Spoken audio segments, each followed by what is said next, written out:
Hare Krishna. My name is Narayan from Wales, and I'm putting forward the very radical proposition that my spiritual master, His Divine Grace, Srimad Bhaktivedanta Narayan Gosvami Maharaja of Mathura, was in fact the same person as Jesus Christ. Basically, I'm saying that he was the second coming and that he's been and gone. This isn't a Hare Krishna theory, this isn't a theory put forward by any group of disciples. This is uniquely my perspective, my subjective personal opinion, but it's based on news that came to light this year. It's now May the 3rd, 2023, and back in February we were having an online conversation about the parallels between the Essenes of Israel and the Brahmins and Vaishnavas of India. And it's been known for a long time, and my Gurudev stated several times that Jesus was actually educated in India, that he travelled to Jagannath Puri and Vrindavan. Well, in the course of this conversation, somebody chimed in with, well, actually in 1996, at the start of his 30-year world tour, Srila Gurudev had actually said, Jesus has taken birth within our movement.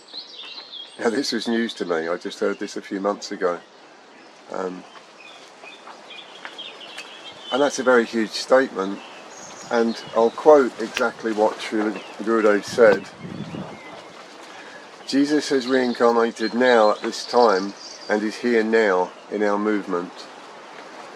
He wanted to come in the line of Rupa Goswami to attain Manjari Bhav, which is the supreme loving devotional mood of the Braj Gopis. He further advised his disciples to represent Jesus as a pure Vaishnava. Now, when he said that, 1996, in Glastonbury at the start of his world tour, that's obviously a very broad and general statement. That personality could be anywhere in the world, any nationality, any age, either gender, we really don't know. But it further came to light that towards the end of his tour, his world tour, as he was beginning to wind up his earthly pastimes, Srila Gurudev said something much more specific.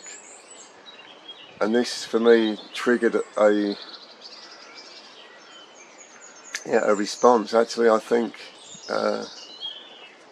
what he said had a very, very profound implication. So in 2008, and I'm accepting this on faith, Srila Gurudev said, while he was in Alachua, Florida, which is the largest Hare Krishna community in the world,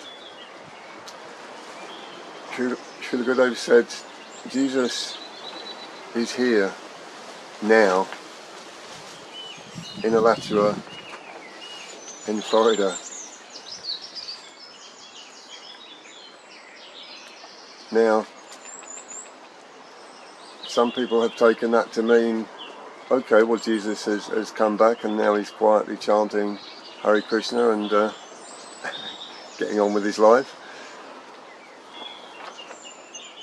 One thing I heard directly from Srila Gurudev when I asked him about Jesus, he said actually Jesus will enter Krishna's pastimes, his eternal pastimes, 20 lifetimes from his time 2,000 years ago. So accepting the average lifetime in Kali Yuga, or the highest life expectation of around 100 years. We're talking about, Srila Gurudev was projecting that into the 20th century, that personality would join the Hare Krishna movement, because the highest opportunity to enter the Lord's intimate personal pastimes, the highest part of God's kingdom, was not made accessible until 500 years ago. So it would make perfect sense that Jesus would not only come back and join the movement of Lord Chaitanya, but also lead his disciples to the highest place in the spiritual world. So that all makes perfect sense.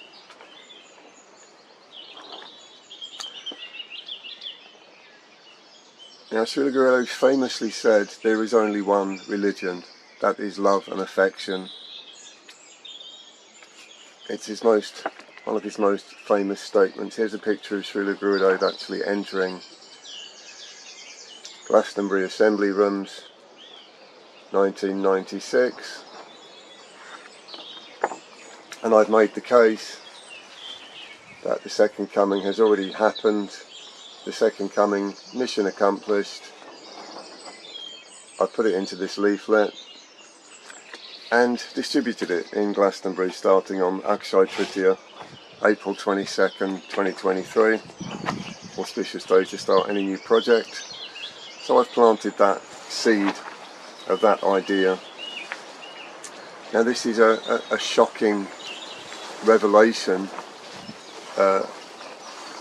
to many people, but not to Srila Gurudev.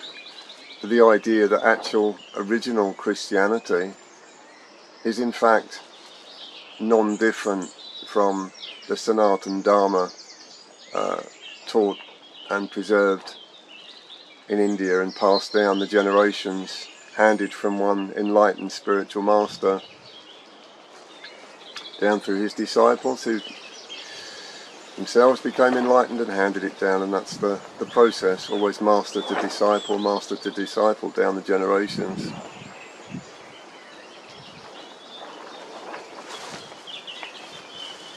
So there is only one religion. The idea of a second coming is itself something of an invention by the Orthodox Church, because it immediately implies that God has only come into this world once. He has only sent his pure representative into this world once, and throughout the entire history of mankind, and that person will return. Actually, this is complete and utter nonsense. And Srila Gurudev said that Krishna constantly sends his pure representatives into this world, and if those pure representatives were not present, this world would simply be destroyed.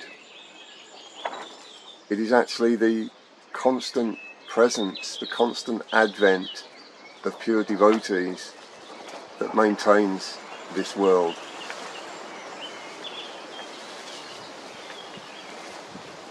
But still, it's a very specific thing to say that soul of Jesus Christ, that same personality, has returned in the form of Srila Bhaktivedanta Narayan Maharaj. And I'm saying it because it's a firm, heartfelt conviction for me, and it makes perfect sense that it says in Thessalonians in the Bible that Jesus, when he returns, will come like a thief in the night, and he wouldn't be recognised. And if we think about it, if there was any public identification of such a personality, that person's life would be immediately a nightmare. It would be non-stop paparazzi, non-stop publicity, and all sorts of accusations flying around, and angriness, and it would just be crazy. So it makes perfect sense. When we look at the life of Jesus, he preached for a very short time, The Jews wanted him killed. The Romans had him crucified. He survived that and came to Britain,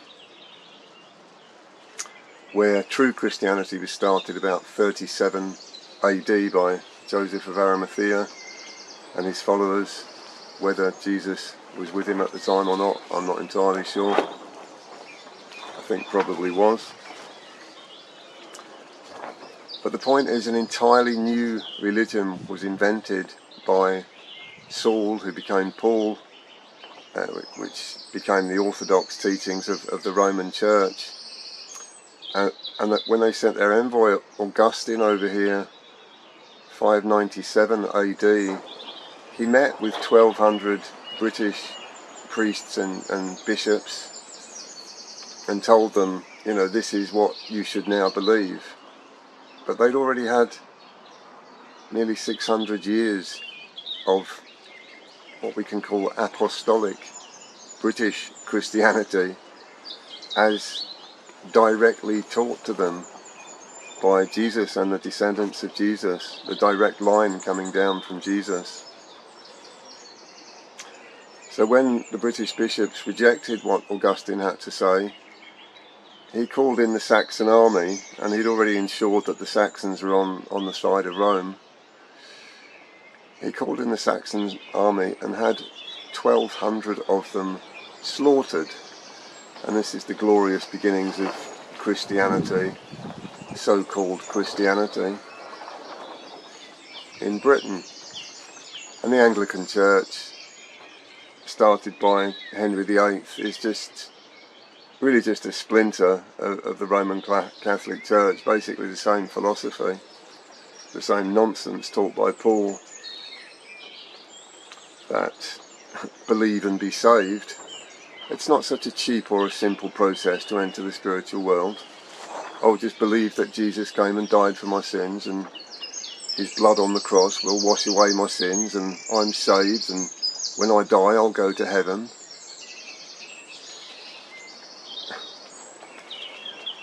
This is not the actual teachings of Jesus.